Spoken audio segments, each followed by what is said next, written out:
si la situation reste en l'état, dans les années 2050, nous ne serons même plus à même de nourrir 15% de notre population. Nous serons obligés d'importer. Qu'est-ce qu'il faut faire?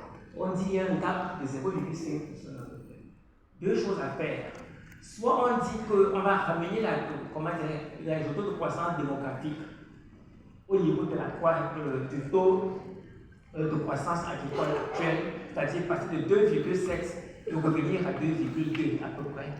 Ça voudrait dire qu'on demande aux femmes de ne plus avoir beaucoup d'enfants, limiter la population, la petite population nataliste. Je ne suis pas sûr qu'il y ait beaucoup de gens qui accepteraient cela.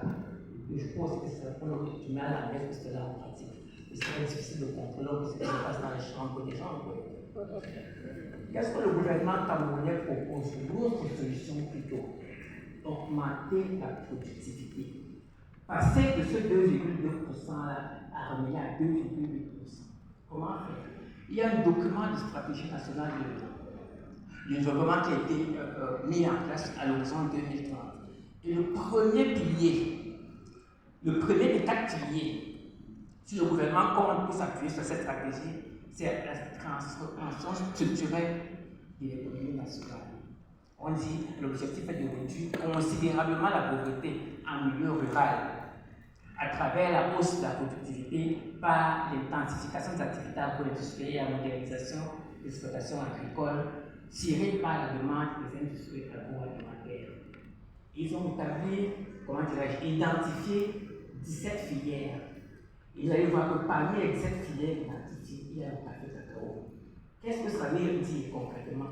Que le travail que le CCC est en train de faire s'aligne derrière une politique gouvernementale pour contribuer justement à accroître la productivité de certaines spéculations.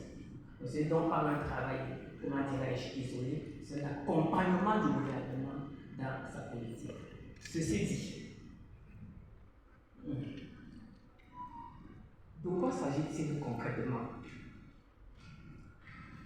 Au niveau de la production, il y a des contraintes qui sont assez souvent évoquées. On vous dit que les plantations sont vieilles. On vous dit que les producteurs, même les propriétaires de ces plantations-là, eux-mêmes, ils sont vieux. C'est une grosse contrainte. On parle de la disponibilité et de l'accessibilité insuffisante des intrants agricoles. Est-ce que le producteur a à sa disposition ces intrants dont on parle? Quand on dit intrants ici, on voit le matériel végétal, on voit les semences, on voit les produits fertilisants et les produits phytosanitaires. Est-ce que le paysan les a au moment où il en a besoin?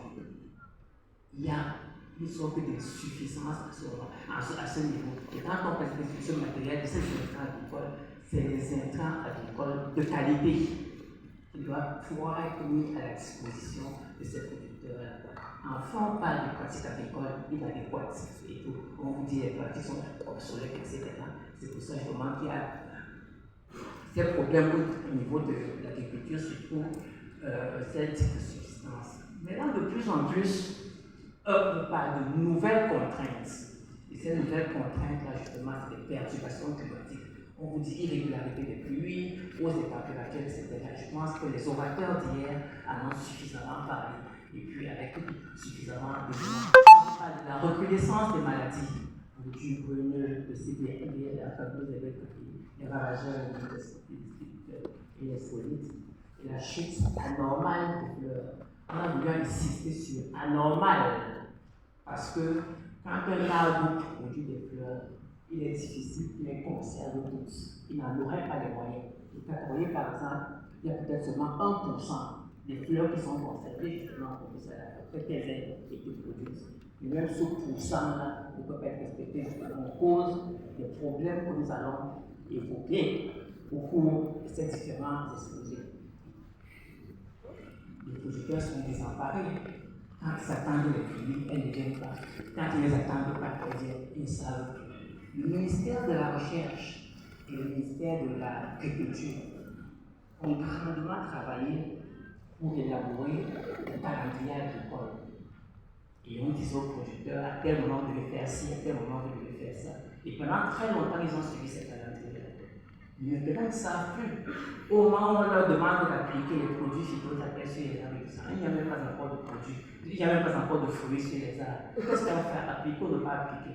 Donc, des fois, ils ont ces produits et tout ça, ils ne peuvent pas appliquer parce que, comment dirais sur les arbres, il n'y a pas ce que, comment, la base attendue à ce qu'il leur est décrit. Dans les zones, on a ici au Cameroun des zones agroécologiques. Dans les bassins de production, on vous dit par exemple que la production, les traitements phytosanitaires en zone 4, c'est-à-dire que la zone agroécologique humide, à régime polymétrique monomodal, on leur dit que vous devez faire 12 traitements annuels. À partir de mi-mars, vous allez enchaîner 12 traitements en alternance entre ce qu'on appelle les produits systémiques avec les produits de contact. Donc, suivant la rémanence, qui peut être 21 jours, de 14 jours, ils seront en train d'alterner. Dans la zone forêt humide, à régime pneumatique bimodal, c'est-à-dire que là où ils sont, on leur dit 8 traitements annuels. Ils vont les alterner comme ça, parce que dans cette zone, il y a une petite saison de pluie qui est en train de s'achever en ce moment, une petite saison sèche, une grande saison de pluie et une grande saison sèche, qui vont plus ou moins suivre. Mais pas de quoi suivre cela, parce que le climat, effectivement, est en train de changer. Ils ne savent plus quoi faire. Hier, un des intervenants disait qu'on a 400 000 hectares de vergers, presque pareil pour le café, qui est d'ailleurs en train d'être détruit. Est-ce qu'on va regarder ce verger parti sans pouvoir faire quelque chose? On a travaillé dessus, suivant la diapositive de la diapositive suivante. Quand vous regardez les images qu'on a, on est parti sur le terrain, on est régulièrement sur le terrain d'ailleurs. Donc, vous voyez la première image de gauche au niveau des observations sur le café. Les pluies commencent à tomber. Après une longue période de sèche, quand il tombe ce qu'on appelle une pluie significative, ça déclenche la floraison. Malheureusement, assez souvent maintenant, après cette floraison, il y a un arrêt brusque des pluies et des fleurs dessèchent. Là, nous étions encore sur le terrain il y a, je ne sais pas moi, quelques semaines, c'était du côté de l'Est à Duka, il a plu le 1er février. 3 jours après, la floraison groupée est enclenchée. Et après, les pluies se sont arrêtées. 2 semaines sans pluie. Et vous voyez comment c'est en train de dessécher complètement.